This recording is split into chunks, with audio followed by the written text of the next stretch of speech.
Welcome to the Gentleman's Talk, where the podcast talks about a man's battle with mental health, his personal experiences, and his journey to be a better soul. Hosted by James Dean Littlejohn.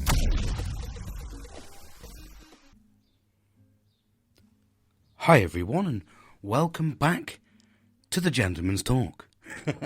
That was today's version. Just shutting the curtains whilst I get myself comfortable and relaxed to talk to you. I hope you're okay. Interesting, first fact, fun fact, just put my music on in the background for that little bit of ambiance, and it's interesting that I've not changed any of the parameters on the volume, and today that feels okay. I don't know, just weird. Maybe yesterday I was very, very sensitive to noise, which certainly became apparent today. I've been sensitive to everything today. It's not been the best of days, to be honest with you. Interesting though, I sort of kind of, like I said, I always after every podcast, I always sit there and reflect quite heavily. It does affect my mood, the podcast, and rightly so. It should, because I'm talking about something. I'm talking about my feelings. I'm talking about my day, my past. I'm bringing up all sorts of memories. So I've understood that this process will come with pros and cons, and the cons sometimes are I can leave a podcast and feel excited, happy, jovial. I've had something good to talk about.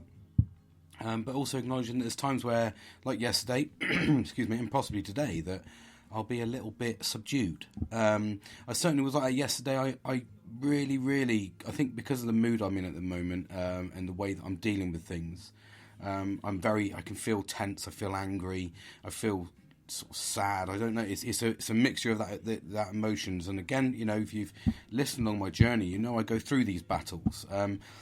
It can't be avoided. They just sometimes they crop out of nowhere.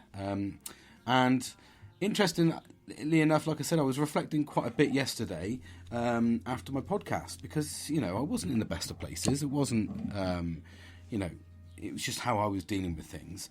But I got a lot out of it, and this is the importance of talking. And this is what I just want. I probably haven't reinforced that quite enough of recently. And that is how it talking and being open, and this is the very foundation of this. The purpose to my podcast really is to get men to talk and show you that by talking, being open, talking about what's on your mind, and not bottling things up, how you can change your life, you can change your outlook. We still feel these battles and we still endure these problems. And I very, very much am going through that at the moment. I'm going through the very negative stages of mental health at the moment. And it always seems to be when I take a week off. I don't know, maybe because I haven't got anything planned for the week off, but the week is here. Because I've got nothing planned. Yeah, just kind of, it throws things out. It puts a bit of a spanner in the works. Throws things out of kilter a little bit for me. Anyway. So interestingly enough, like I said, I came off the podcast yesterday, reflected quite heavily. And like I said, it wasn't my finest hour. But, this is about showing commitment and routine and, just building up things that carrying on, being committed, because it's so easy for me to let go and go, I'm not interested anymore. And that's the importance of this fight. That's the importance of understanding, being open and honest, and keep doing the things that you enjoy, because just because you're feeling a bad day you don't want to stop doing what you enjoy. Go through it, go through the process. But ultimately it's showing people in the world that I can't dictate my mood. Certainly hear it in my voice, probably more so when I'm low. I don't know. That would be something I'd love to hear in feedback. I mean, I often hear it from my friend who sort of says, you're not in the best place. And most of the people that are close to me have said that at some point. Christ, are you okay? Because you can just hear the loneliness, the sort of desperation. That sort of kind of articulates in my tone, and I can't help that.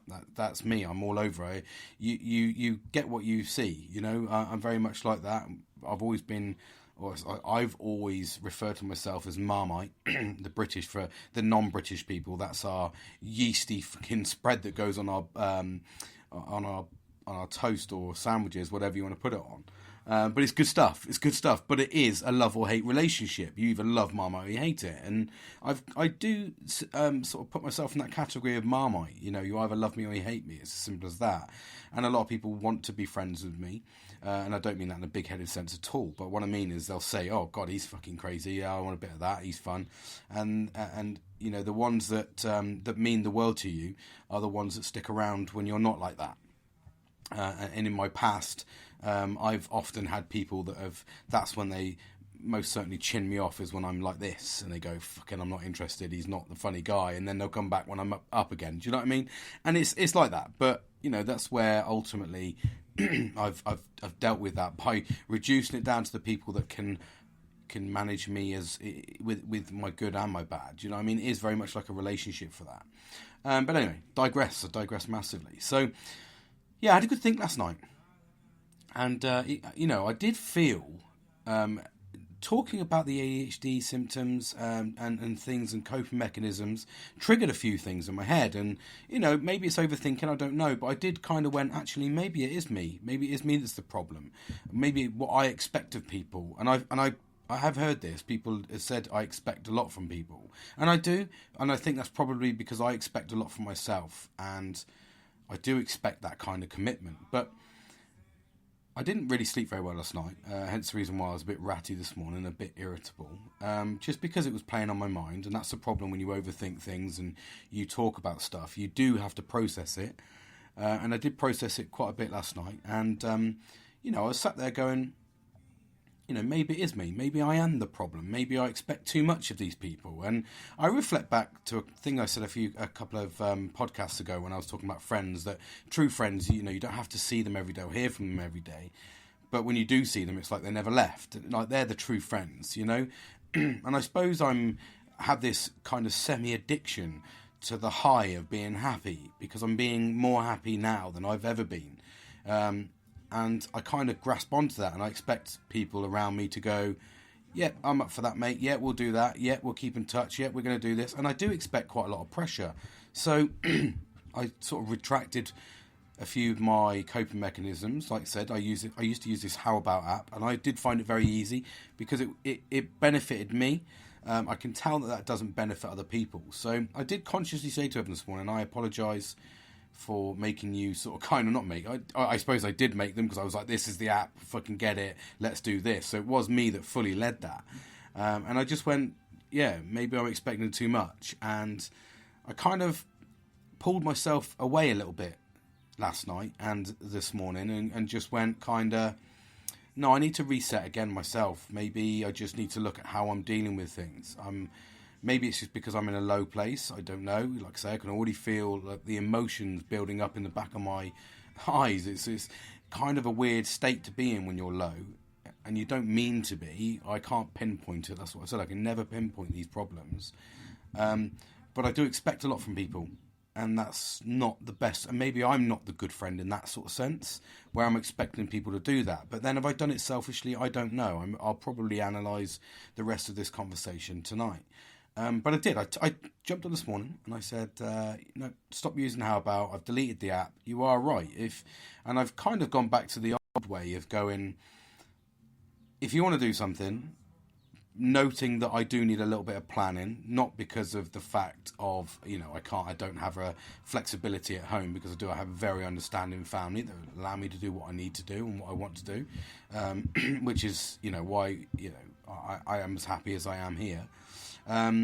But yeah, so I just kind of went, let me know if I can do it. Brilliant. Same as, and it's almost using the How About app, but actually going, acknowledging the fact that I don't want to just be the one that organises everything. I don't just want to be that person that sort of kind of pushes everything. I've just kind of gone, I'm just going to well and truly bat the tennis ball back into your side of the court and just go, let's just do it this way, the old-fashioned way. Then there's no pressure, there's no locking stuff in. Give me a little bit of notice. If I can do it, then brilliant. And then what I've done is actually analyse and gone, I need to do more with my family, because that's where I'm going to get that's where I'm going to get the longevity out of that. Do you know what I mean? And using the other things to sort of underpin and sort of bolster my happiness, you know? So I kind of, yeah, that's the route I took from last night. I took that and kind of went, maybe it was me, maybe I am expecting too much. So let's just pull back and let people live their lives. It's their own, it's their own journey. And if things do happen in the future and we do have organised events, then it was meant to be. And, it's fine, it'll work that way, but then there's no pressure from anybody. I'm not expecting them to do something, and they're not feeling the pressure from me to expect them to do something. So I've learned from that, and this is what mental health's about, isn't it? It's about learning, evolving, adapting, and especially as I learn about my own self, I do get to the point where I can dwell on things and, procrastinate a little bit about it, and I don't want to do that. So, yeah, evolving and adapting, that is what the key is to mental health. And I really do think that's an important phrase, because when you are evolve and adapt and learn about yourself and learn about things that you find that work for you, when you start becoming open and honest and actually using that time to reflect on yourself and actually going, oh, could I have done that wrong? Actually, I could be doing that wrong. I could be the problem. Or, someone suggested I do this. Let me try this. Oh, it does work when I give myself that bit of time. It's all about learning, isn't it? It's all about adapting, and sometimes you've got a group of friends, and we're all unique people, and that's a beautiful thing. I often, reflect back to the fact that you are, there's a stupid, I don't even know what the percentage of the fact that you are here as a sperm getting into an egg, and fertilizing successfully. So you are a really special person. When you think of yourself, we didn't exist for God knows how many millions of years, and now all of a sudden we're here. You get that potential, 75 to 90 years on this planet to enjoy it, and then you're gone. You become part of the ground.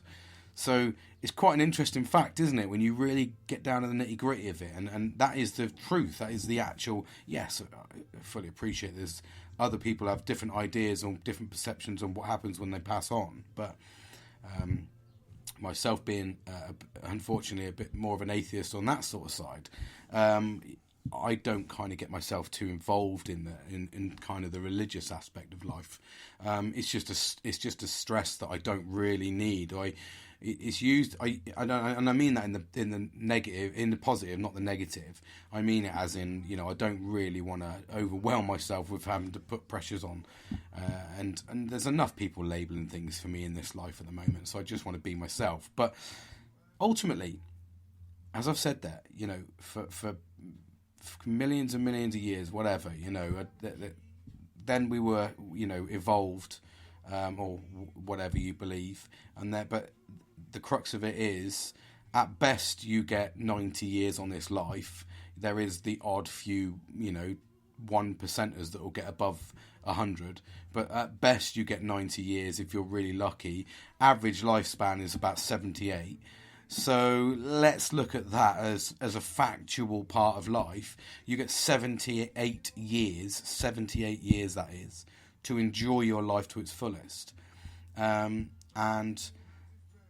we don't take advantage of that enough. We don't really live in the moment, and we do stress ourselves out. And then, once you do pass on, if you're fortunate to get through to that part of your life and, be healthy and just pass of natural causes, you just become dust. And that dust then ultimately goes into the ground, and you just become part of the earth again. So let's enjoy time while we can, really, and that's where I kind of go, I'm just going to kind of magic and morph into the future and just enjoy it, really. But I digress a little bit there, but it's just really important to give people that understanding as you talk, as you open up, as you understand these problems in life and you learn from each other and overcome your problems.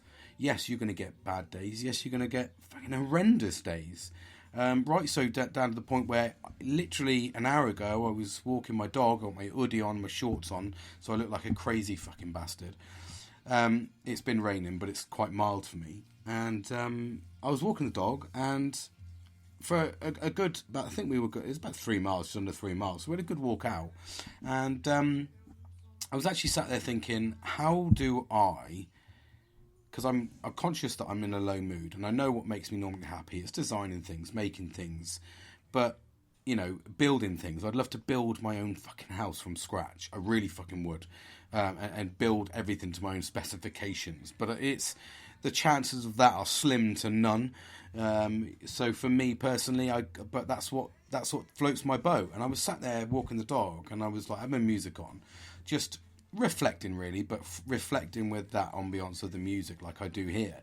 And I was just like, I want to be on an island somewhere where I can just live off the island, and just fucking build things and have adventures. I don't really, and always happens when I get in this fucking low place.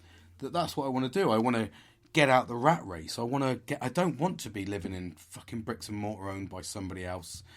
Ultimately, it's owned by the fucking bank, not by me, and I don't want to keep going to the fucking say, you get to the point where you're just like, there's got to be something different. But then as with anything in life, some people are optimists, pessimists, and then we've got the realists. And unfortunately, I am a very prominent realist, and I tend to look at things as I think they're gonna happen. So when someone says to me, I'm gonna do such and such, and I look at them and go, you're fucking not, mate. And then I've had it many times, people go, well, you got to at least dream. There's fucking dream, mate, and keep them to your fucking sleep. Let's be realistic, mate, not pipe off about something that ain't gonna fucking happen. Do you know what I mean? And I'm very much like that, and that's probably quite a negative attitude to have, because that's not crushing people's dreams. I don't crush people's dreams. But when I look at people around, that have ever said that, and I go, well, I'm looking at your past, I'm looking at your current, and I'm not really anticipating that you're going to get to that level, for whatever reason. Or they'll go, actually, I think you could. And I do. I think I just look at things realistically on people's ambitions, And it's like, I reflect back, actually, because I was looking at an old friend of mine who I've recently disengaged with for my own personal reasons. But I follow him, as in, I am curious. We did have a conversation, and I did mention it in the podcast, where I openly told him about his new venture to fucking sort himself out, and I was quite negative in the post, but it was negative reinforcement from my behalf. Anyway, I stalked him the other day just to see how he's getting on, in the background. I am conscious that he was in a bit of a low place, and I've seen him be really successful in this last couple of months. And his posts and stuff about his business have been really positive. And for me, that was great, because I hope he's doing that to prove me wrong. Maybe I'm not the common denominator in this situation. Maybe he's successful because he's working for it. Maybe. But from where he was when I spoke to him a couple of months ago to where I'm seeing him now posting, providing that's not just putting on a bravado for social media, which again, some people do to try and drum up more business. But I'd like to. I am actually trying to be an optimist here, which is unusual for me, as I was just talking about being a realist. Looking at that and going, actually, he's doing well for himself, and I hope that he took my words as a little bit scathing, but at the same time in a positive way. I'm going to fucking prove him wrong, because ultimately I'd like him to say to me in a year's time, you said such and such, and I go, yeah, I know, and look at where you are now, mate. If I hadn't have said it, would you have just carried on, or would you have just given up without me giving you the fight? Interesting way of looking at it, but that's me. That's how, whenever someone says to me I can't do something, I will always prove them wrong. Like I said, to the detriment of my own health, but I'll always prove them wrong. I will succeed. It doesn't matter how it might not be perfect, but I will try and succeed, provided it's not something fucking stupid like no, because I was going to say fly a jet, but I have flown a jet. So I'm very, very fortunate for that side of things. But, you know what I'm saying. If there's something that as long as it's not fucking stupid, climb. No, because there is a lot you can do. It's just as long as it's not too fucking expensive or something like that. But most people will challenge me, rightly so, for what I'm capable of doing, and challenge me. That's interesting. Then I'll try and do it right. Anyway, before I fucking dribbler there. So I just want to give you a little insight into the build-up from yesterday, really. Before I move on to something that's really interesting for me. And I've seen this a few times, and this is so important. And I spoke about yesterday what I was going to do, and I was talking about sleeping. Now, why are you talking about sleeping, James? Well, sleeping is such an important part of your body to rebuild. And as you get older, that becomes harder and harder. It does become to the point where you need longer sleep to repair, but at the same time acknowledging as you get older, it gets harder to sleep. So I've got this little stats page. That's why I was clicking there. I've got this little stats page of the recommended hours that you should sleep. Okay, so really interesting stuff. So 0 to 3 months, 14 to 17 hours. Well, we all know that. If you've had a baby, you'll certainly know that they do sleep for a long time. Not enough in my eyes. 4 to 12 months, 12 to 16 hours. Notice we've already gone down a little bit there. 1 to 2 years, 11 to 14 hours, going down again. 3 to 5 years, 10 to 13 hours. These are still long hours though, do you know what I mean? There's still big hours. 9 to 12 years old, you need 9 to 12 hours. So 13 to 18, you need 8 to 10 hours. So 18 to 60, so this is my category now. It says at least, this is obviously your main function in adult life, isn't it? Is 18 to 60 when you're, but they say at least 7 hours per night of sleep a night. When you get to 61 to 64, it's 7 to 9, so you need a bit more sleep. And 65 years and older, you need 7 to 8. That's an interesting stat, isn't it there? So 61 to 64, you need up to 9 hours, but as you get even older, you need an hour less. That's an interesting little stat there, isn't it? But it goes to show how much sleep you actually need, and not many people get 7 hours solid sleep. If you've ever had children, you know that you get used to the fact of not going like that, but you do need to try and keep that consistency up. And this is all to do with this. I think it's called I don't know how to say this. It's either the circadian rhythm, I think it's called, circadian rhythm. And basically it's how your body functions and how it works and deals with everything in a 24-hour period. So it's like an important process in your body that is naturally done. So it's doing it all for you in the background. So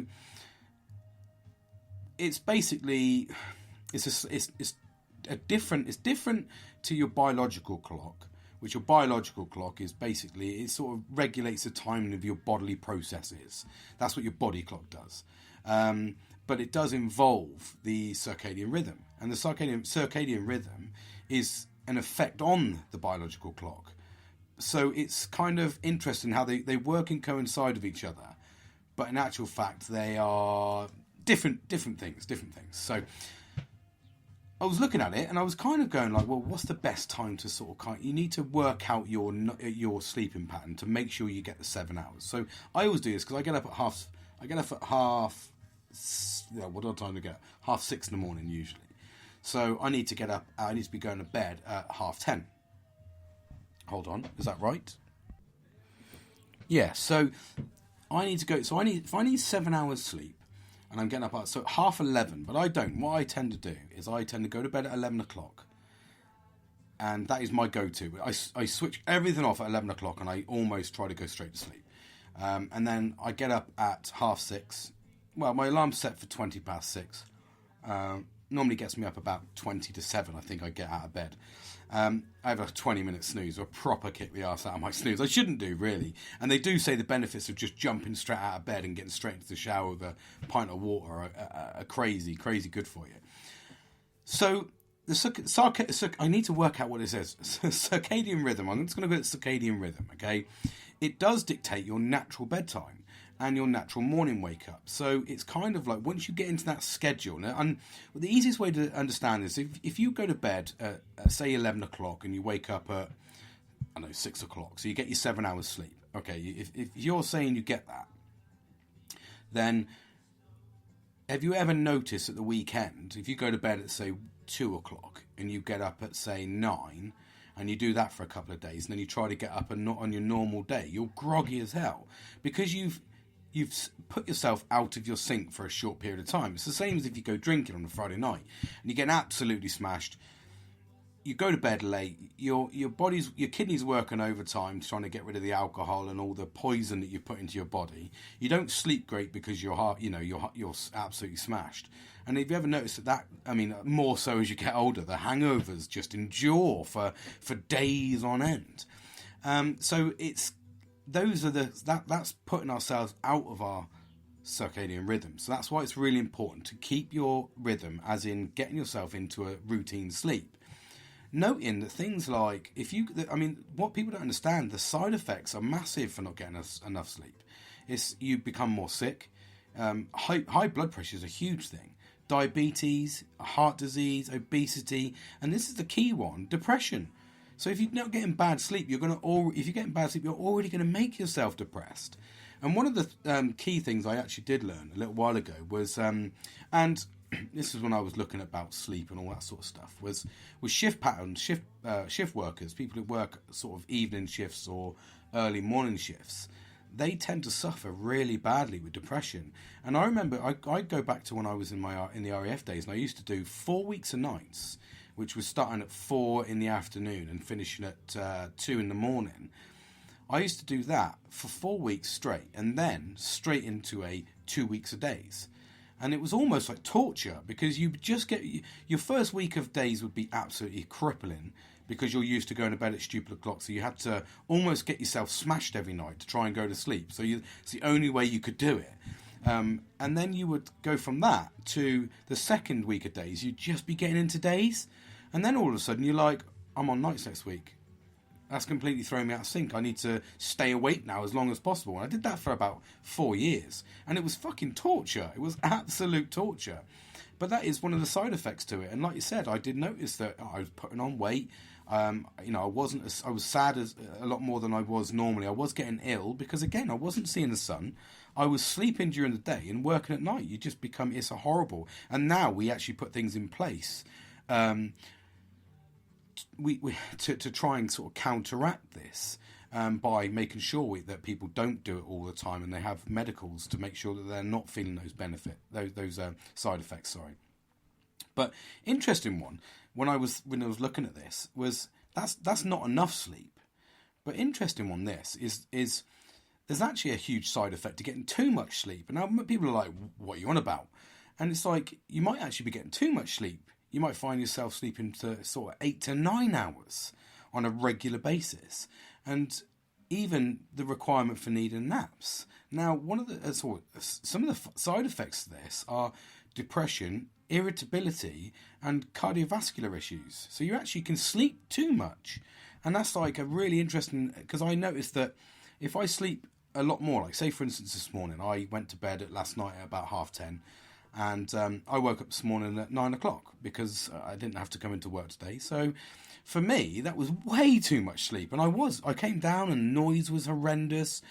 I was irritable. It's probably accentuated my sadness. So it's kind of interesting that when they say at least 7 hours, that is what we should be aiming for, 7, and is as our max. But I've heard people going, I've done it before when I've really needed it, normally been ill, I've slept for like 12 hours. But people do this on a regular basis. My missus does it all the time. But she's got an underactive thyroid gland, so it does make her horrendously, she's on medication for the rest of her life because of it. So it goes to show you that even she's got an underactive thyroid gland, which makes her sort of kind of irritable and tired all the time. Either that, she's just using it as an excuse to rip my fucking head off and stuff like that, and go, absolutely no problems at all. If Amber Heard can fucking get away with it, mate, fucking so can I. But there's other things as well, that sort of the excessive sleep that might be a sign of an underlying health condition that you might have. So, and this is where I always link this in. So I link these little things I'm going to tell you now into, some of them actually linked into mental health. So, and obviously we all know if you've got depression or anxiety, you will sleep more because it's a side effect. You want to shut yourself away from the world. But there's actual other reasons to getting too much sleep is like sleep apnea, Parkinson's disease, diabetes, heart disease, obesity, thyroid disorders, and asthma. They're linked in conditions that you could be a reason why you're sleeping too much. So don't just look at the fact I'm getting loads of sleep and it's making me irritable and everything else. Actually look at the possibilities that there is something underlying. Especially as we're talking about mental health, obviously, this is really important, which is anxiety and depression. They're all important, obviously, by the way. Let's not, if you've got any of those, any concerns at all, get to the bloody doctor right away. But it's really important to sort of kind of understand that anxiety and depression, PTSD, these all bring on more sleep. And it's really, really acknowledging that fact that, you can't... You've got to try and manage that. You've got to try and look after yourself, because otherwise it'll get into the point where you won't be able to control it.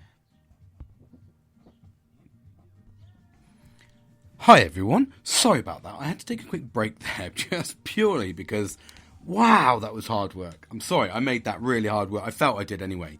I didn't mean to. Anyway, I'm not going to sit there and just bore you to death about sleeping, but what I am going to talk about is the basics of just getting to the core of it, and it's making sure that you do actually give yourself the right rest and recuperation to actually rebuild your muscles, rebuild your body. It helps you rest. The side effects of not getting enough sleep are massive, and you will feel exhausted. You'll gain you'll gain weight. You'll exacerbate your depression. You'll even potentially sort of exacerbate your PTSD or even your anxiety, any mental health condition you've got. It's really so important to get that circadian rhythm. I'm going to get that right one day. It might even be not even... I was laughing. I'll get it one right. It might not even be those two. But it's really important to get that underway. Get it built up. Get it dealt with. Find out why you're not sleeping, and get that sleeping back on order. Because if you don't, you're not going to be functioning the next day to be able to hit the ground running, tackle those normal daily problems that we have, and you're not going to be able to just be fit and well. You're going to constantly be on the back foot. I've noticed that myself. When I get too much sleep or not enough sleep, it really does affect me the next day, especially like today. I think I've had, that would have been 10 hours sleep. So well and truly above the recommended sort of limit there. An average of 7 hours sleep. But it's not even like I need it. I just lie in my bed and just sit there and think. And sometimes I'll wake up and lie in bed and watch my phone. It's even worse. So I'm getting out of that habit, actually. And do you know what? Right, this, just talking about it, has made me go, fucking hell, yeah, you're right, James. You were an irritable bastard this morning. You wanted to kick off with everyone. It just didn't feel right. And you've tried to shut yourself away. So that's what that was. That is exactly what that is. And it's made me sort of undo everything positive in my mind today and actually engage with people in a negative way. And I think that that's not the sole cause, obviously, but it's exacerbated it. It's made it feel worse. So for me personally, actually, I'm not going to do that for the rest of this week. Get up, get fucking done, get in your car and just go and enjoy things. Christ almighty, you've had a day of just sitting around, because that is what I need. This is me having a chat with myself, because it's really important to acknowledge that I've just known that I've made a mistake there. And that's because I'm talking about it, because I'm opening up, and because I'm learning about myself. I've gone, nope, that's what that was. And it's affected me throughout the whole day, especially how I've engaged with other people. So I'm going to rectify that tomorrow, and hopefully tomorrow will be a better day. I'm certainly not getting up at 9 o'clock. I'm going to get up at my normal time, go to the gym, and have a successful day. But just goes to show, there you go, proof's in the pudding that this is me talking to you now, and probably been all over the shop the last couple of days. I fully appreciate that. I don't mean to be. I've had no focus and no energy. Even then, when I was literally, I couldn't believe it. It blindsided me there. I sat there and I went, wow, mate, you've just bored everyone for fucking half an hour. Do you know what I mean? That's what it felt like to me. And I was like, right, switch off your notes, fucking go back to the core of it and get stuck in. But I have friends that don't have very good sleep, and you can see the difference in them sometimes, and you can see the difference in people when they're not getting that routine sleep. You don't mind it every now and then, but when it's happening every night, find out what's disturbing your sleep. I mean, mine didn't help. My daughter's had some friends over last night, and they were all partying till what felt like 2 o'clock in the morning. So those broken sleeps can really affect you. But without filling this world with any more negativity, because we don't need to, I'm going to put the positive spin on this and go, the core matter is, if you need a sleep in the afternoon, get one early afternoon so it doesn't affect your bedtime. No problems with a little cat nap, a little siesta, as the old Spanish call it. Nothing wrong with it. Have a little lie-in, but try to stick to your 7 hours. little things like I've noticed that if I'm having a couple of drinks and I say a couple of drinks, use that bit fast and loose with a couple, but if I'm ever having a party or anything, I do try to now consciously have a pint of water before I go to bed, just to try and help the body hydrate a little bit. These are little things that we should be doing. I know it doesn't consciously happen every time, but at the same time, it does help when it does happen. And that's why we try to maintain the 7 hours sleep. Keep focused on that. Try to make it so that you go to bed at the same time every day and wake up at the same time, because that will become your biological clock then. That will become your biological clock will then manage your everything around your circadian rhythm.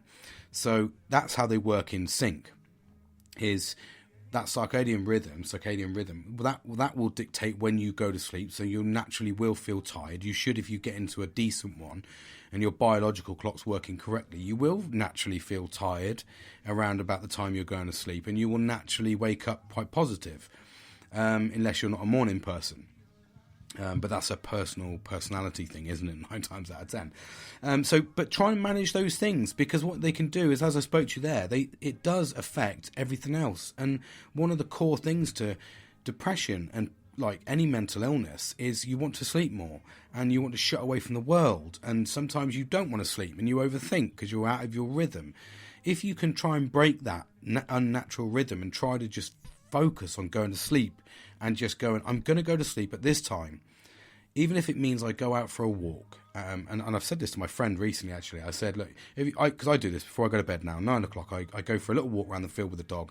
Just gets me out a little bit, stretches the legs, lets my body know, go in, I have a nice cup of tea and caffeine-free tea, and I go to sleep. And these routines are what help me, is noting that is the rhythm that I'm going to do. So my body knows that, and the dog knows, because fuck me, he reminds me every pissing day. But that's just to spend a bit more time with him, so that I get more quality time with him. He's starting to develop illnesses and stuff now, so I'm trying to enjoy as much as I can out of him. But what it has done is it's given me that, so it clears my lungs out if I'm just sat there and on the sofa and we're all being a bit lazy. It just gets that old metabolism cutting in a bit, gets the exercise going, gets the blood flowing, and then your body goes, you just feel a little bit more relaxed. It's just a nice brisk walk.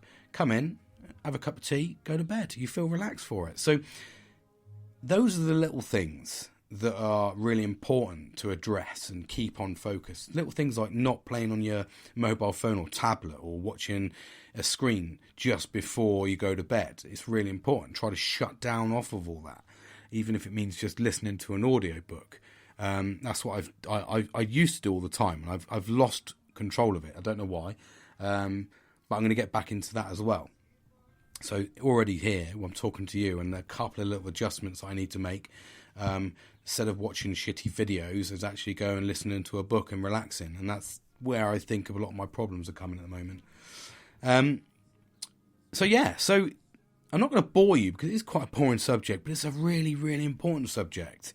It's really important to acknowledge that sleep is the building block to your body. It helps you recover. It helps you hit the challenges of the next day. It helps you to fight depression and anxiety or any of these problems that you may be having. It will help you fight them by keeping in that rhythm, getting that circadian rhythm in, sticking to it, and just, going through your everyday process like that. So I got a big wind bubble there. It's what happens. It's around 40 minutes every time. Every time it gets me. Go on, kick me in the dick. So yeah, it's really important to do that. So why have I spoke about this today? Well, I think it's really important. I think it's really important to talk about these subjects with a little bit more detail. Not boring amount of detail, although I probably have borderlined on that today. But I'm trying to give you an understanding on, what is required and why it says 18 to 60, you need 7 hours sleep a day. Those people that, say there is people that can function on less, and there is people that say that they only function on more. It's not. You just, scientifically proven that that's what you need. That's the ultimate, that is the ultimate time, 7 hours. A little bit more maybe, but just be cautious that if you're sleeping more, then maybe it is a sign that you've got an underlying health condition. Maybe you do have depression and this is the start of it. Maybe you do have anxiety and your heart's absolutely racing and there's something you're doing that's making you exhausted, which is why you're coming in from, work, school, whatever, and you're coming in and you're absolutely exhausted because you've had anxiety and you've been fighting all day. We talk about that fight or flight mechanism, and that's what anxiety deals with. It's flight, isn't it? So you have anxiety and you're like fucking Billy Big Steps out of there. You want to just move on. So, but when you're fighting that all day, you don't realise how exhausting that is. And it's very much a bit like, for me, ADHD side of things is I constantly want the adrenaline rush. I'm constantly seeking it. When I don't get it, I get into a low. When I don't feel it, I get into a low. And that's where I talk about how even just me, myself, I was trying, even earlier on, just over an hour ago, when I was saying wanted to get off the rat race. I wanted to just go and live on my own, on an island somewhere, living off the island with no fucking pressure and no stress, and just build things, have fun. But understanding that, that is the feeling I have at the moment. That's the flight feeling, because I don't feel I'm getting anything out of life. And that's a battle with mental health. I'm like, fuck, I'm getting nothing out of life. I've had 2 weekends doing jack shit. I've had enough. I'm not doing another one. Do you know what I mean? So, but then at the same time, I'm expecting other people to fulfill that, that void. And it's wrong of me to ask other people to fulfill that void in my way as well. So it's really important that I adjust all these things, and that all encompasses, and I can only fight that, going back to what we're talking about, I can only fight the fight, learn and reflect if I get enough sleep. So it sort of kind of all comes around into a nice fluid circle when you talk about sleep. If you get enough sleep, you feel strong enough to fight the next day. If you don't get enough sleep, the next day is really hard work and you're really exhausted in the evening. Do you know what I mean? If you don't sort of instill coping mechanisms for mental health, anxiety, whatever that problem is, then it just grows and grows and grows and gets out of control, so you can't control it anymore. So it's really important to just get these basics locked in, and that is, like, sleeping is a basic. We're taught that. We're taught that from a young age. You go to bed, you need your 8 hours sleep or your 10 hours sleep. It was all dictated by your parents, wasn't it? When you were younger, you're in bed at 8 o'clock, you're in bed at 9 o'clock, you're in bed at 10 o'clock. And my girls, they do what the fuck they like now, which is why they're knackered half the time.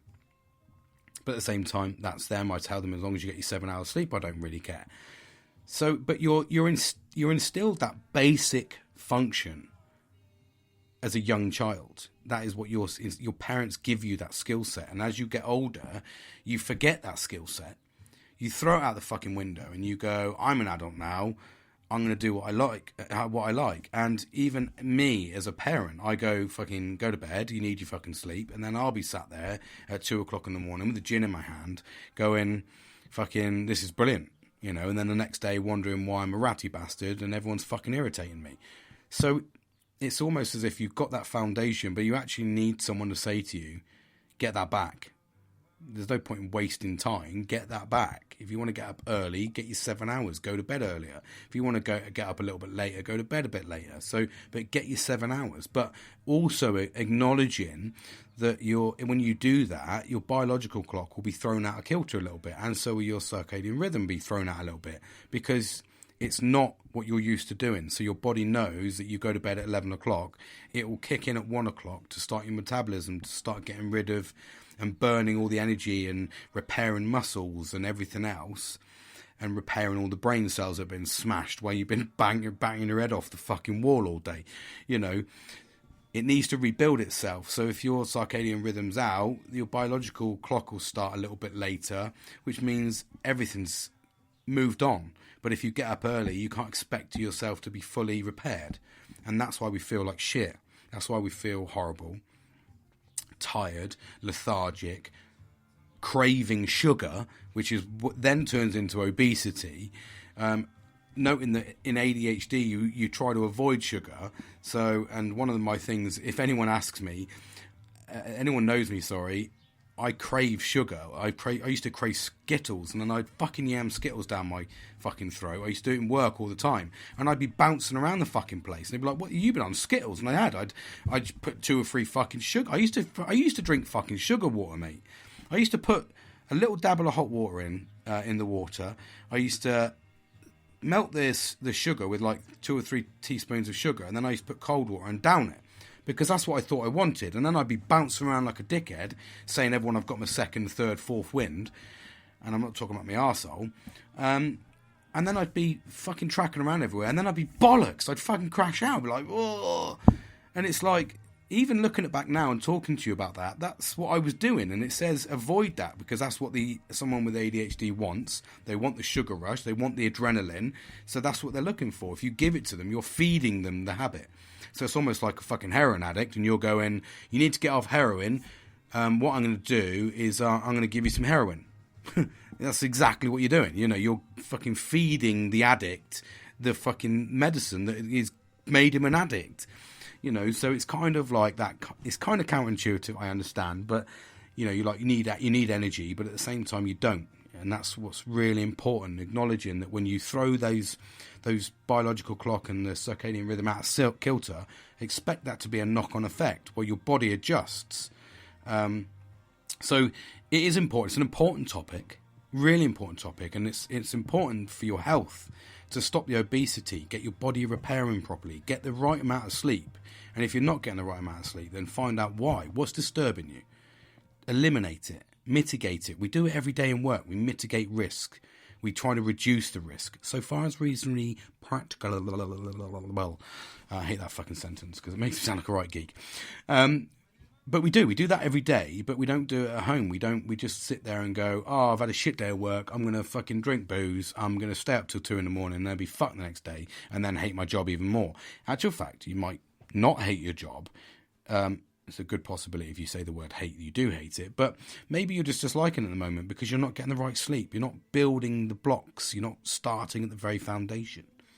So, as hard as this podcast has probably been to get through it, I'm sorry, I don't mean to be a boring subject, but it's an important subject, and sometimes you have to chuck a little spanner in the works. But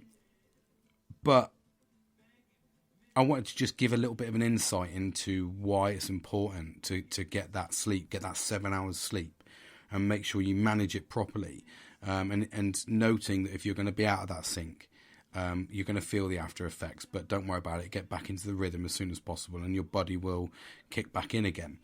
So hopefully it's been insightful, if anything, just to say, actually, yeah, I know I don't get enough sleep. Oh, fucking hell, I get 5 hours sleep. Oh, I'm getting like 9 hours sleep. You know, all these things. Maybe just look at that little sleeping pattern, and then give yourself, also noting that it takes about 3 months for change to happen and stick, make it routine. So, you know, all this goes back. I've spoke about this in my podcast before, that you need to stick to the new change for at least 3 months to make it routine, make it natural routine. So don't just do it for a week and go, he made a fucking it's not working, James is talking shit, mate. You know, probably I am, but at the same time, try it for 3 months and then watch your life change. So anyway, I've bored you enough. I'm looking forward to tomorrow. Tomorrow's going to be a little bit more of a natural one. I'm not going to kind of go down the whole talking too much about a subject, as in, you know, kind of dealing with that bullshit side of things. I'm going to go a little bit more natural tomorrow, and see how we get on. But yeah, I look forward to talking to you. Hope you're all okay. And yeah, thanks for listening. And yeah, please share around. Get some more people out there so they can start chucking some questions my way, etc. And keep me posted. Hope you're all right, guys, and take care, and enjoy the rest of your day or evening, depending on when you are listening to this. Bye.